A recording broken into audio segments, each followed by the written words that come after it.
우리 한 목소리로 함께 봉독합니다. 내가 봄에 어린 양이 일곱 인 중에 하나를 떼시는데 그때에 내가 들으니 내 생물 중에 하나가 우레소리 같이 말하되 오라 하기로 이에 내가 보니 흰 말이 있는데 그 탄자가 활을 가졌고 멸류관을 받고 나아가서 이기고 또 이기려고 하더라. 둘째 인을 떼실 때에 내가 들으니 둘째 생물이 말하되 오라 하니 이에 다른 붉은 말이 나오더라. 그 탄자가 허락을 받아 땅에서 화평을 제하여 버리며 서로 죽이게 하고 또 큰 칼을 받았더라. 셋째 인을 떼실 때에 내가 들으니 셋째 생물이 말하되 오라 하기로 내가 보니 검은 말이 나오는데 그 탄자가 손에 저울을 가졌더라. 내가 내 생물 사이로부터 나는 듯한 음성을 들으니 이르되 한 데나리온에 밀 한 되요 한 데나리온에 보리 석 되로다. 또 감람류와 포도주는 해치지 말라 하더라. 넷째 인을 떼실 때에 내가 넷째 생물의 음성을 들으니 말하되 오라 하기로 내가 봄에 청황색 말이 나오는데 그 탄자의 이름은 사망이니 음부가 그 뒤를 따르더라. 그들이 땅 4분의 1의 권세를 얻어 검과 흉년과 사망과 땅의 짐승들로서 죽이더라. 아멘. 할렐루야. 하나님의 은혜가 오늘 새벽에 하루의 첫 시간을 주 앞에 드리는 우리 믿음의 가족들에게 함께 하시기를 예수님의 이름으로 축원합니다. 오늘 그런 생각을 해봅니다. 미래가 과연 무엇일까? 우리가 미래를 알기 전에 우리는 그 미래가 참 궁금합니다. 미래라는 단어, 이것은 우리를 참 이렇게 궁금하게 하고 또 관심을 집중시키기에 충분한 그런 단어이기도 하죠. 오늘 말씀은 드디어 이제 미래의 내용이 담긴 그런 책의 인이 떼어지고 이 두루마리의 인이 떼어지고 그 내용이 공개되기 시작하는 이제 첫 부분이 되어집니다. 우리는 이 미래에 대해서 오늘 말씀 통해서 어떤 것을 알 수 있을까 생각을 해보게 됩니다. 1절에 보면은 내가 봄에 어린 양이 일곱 인 중에 하나를 떼시는 그때라고 이렇게 말씀을 합니다. 드디어 이제 미래의 일이 적힌 이 두루마리의 인봉이 떼어지고 그 내용이 공개가 되어집니다. 이 인이 떼어질 때 이 요한은 과연 무엇을 기대하였을까 생각해 보는 것이죠. 그가 사도이고 또 목회자답게 그가 목회하던 에베소 교회의 교인 중에 누가 하늘나라에 가고 누가 또 지옥에 가게 될지 그것을 보고 싶었던 것은 아닐까? 아니면 자신이 몇 살까지 이렇게 살다가 죽게 될지 그것이 궁금해서 알아보려고 했지는 않을까?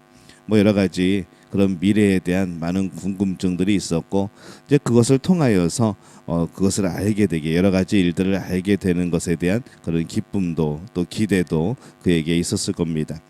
그 궁금증을 가지고 미래의 일을 대하며 그런 마음속으로 아주 큰 기대를 하게 된 것이죠.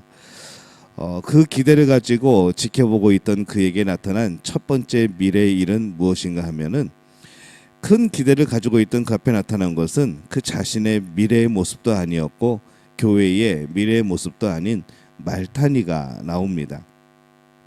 첫째 인을 떼실 때는 이 흰 말을 탄 사람이 전쟁에서 이기고 있습니다. 이제 승리를 뜻하죠. 그런데 이 둘째 인을 뗄 때는 이번에는 붉은 말을 탄 사람이 나왔는데 그는 이 땅에 화평을 제하여 버립니다. 이제 피 터지는 경쟁이 시작되는 것이죠.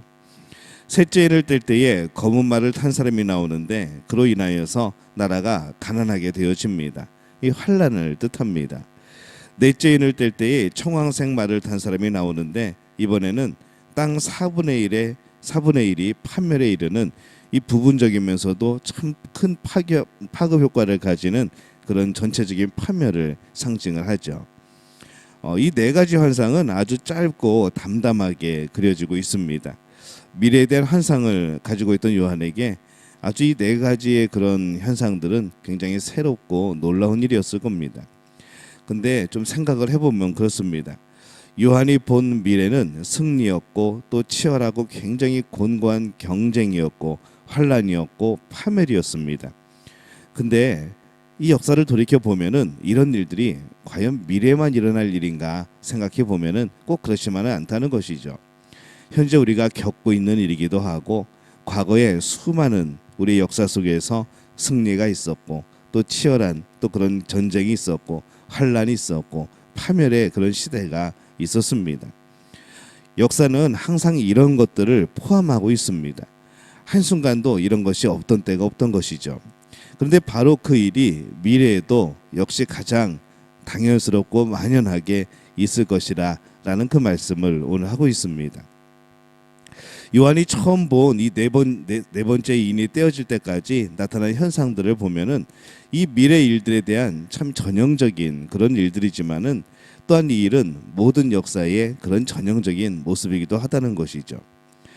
사람들은 미래 그러면은 어떤 새로운 것들이 나타날 것이다, 어떤 새로운 일들이 펼쳐질 것이다 라고 생각하는 경향이 있습니다. 근데 꼭 그렇지만은 않다는 것이죠. 미래도 역시 현실입니다. 뭐 예전에 많은 한국 사람들이 뭐 세계 전 세계 사람들이 미국에 많이 진출을 했습니다. 미국에만 가면은 뭔가 장밋빛 인생이 펼쳐질 것 같고 거기에 가면은 뭔가 내 삶의 그런 꿈들이 이루어질 것 같고 그러면서 이제 뭐 유학도 가고 뭐 이민도 가고 많이 그런 일들이 있었습니다. 근데 그들이 한결같이 하는 말들이 그거였죠. 여기도 현실이다라는 말입니다. 굉장히 아름다운 꿈을 가지고 소망을 가지고 갔는데 그곳 역시 뭔가 그 꿈을 자연스럽게 자연적으로 이루어지는 곳이 아니라 그 꿈을 이루기에 한국과 똑같은 현실이 있는 곳, 뭐 그렇다는 것이죠. 근데 우리의 미래도 그렇습니다. 이 미래라는 단어, 우리가 앞날에 대한 기대, 소망, 이것은 우리를 흥분시키고 우리에게 큰 기대를 가지게 하는 그런 단어이게 되지만은 미래도 역시 과거와 그렇게 많이 다르지 않은 현실이라는 것이죠. 사실 우리는 미래를 날마다 경험하고 있습니다. 지금 이 순간 좀 후에 뭐 2, 3초 후 그때도 미래라는 것이죠. 제가 이 말을 마쳤을 때 벌써 2, 3초가 지나갑니다. 이게 현실이 된 거죠. 우리가 생각했던 미래가 현실이 되어지는 것. 근데 이 미래가 현실이 되어졌는데 그렇게 다르지 않다는 겁니다. 괜히 우리의 마음이 미래하면 들뜨는 것이 되어지고 어떤 소망을 가지게 되고 기대를 하게 되는 겁니다. 그래서 이 미래도 과거와 현재처럼 하나님이 주신 동일한 시간이라는 것이죠.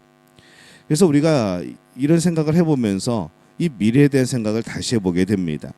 미래가 뭔가 소망이 있고 뭔가 새롭고 이런 것이 아니라 그것도 역시 하나님이 주신 시간들 속에 우리에게 허락하신 그런 복이라는 것, 은혜라는 생각이 드는 것이죠. 과거와 현재와 동일한 시간들. 그럼 우리는 그 시간을 바라보면서 무엇을 해야 되는가?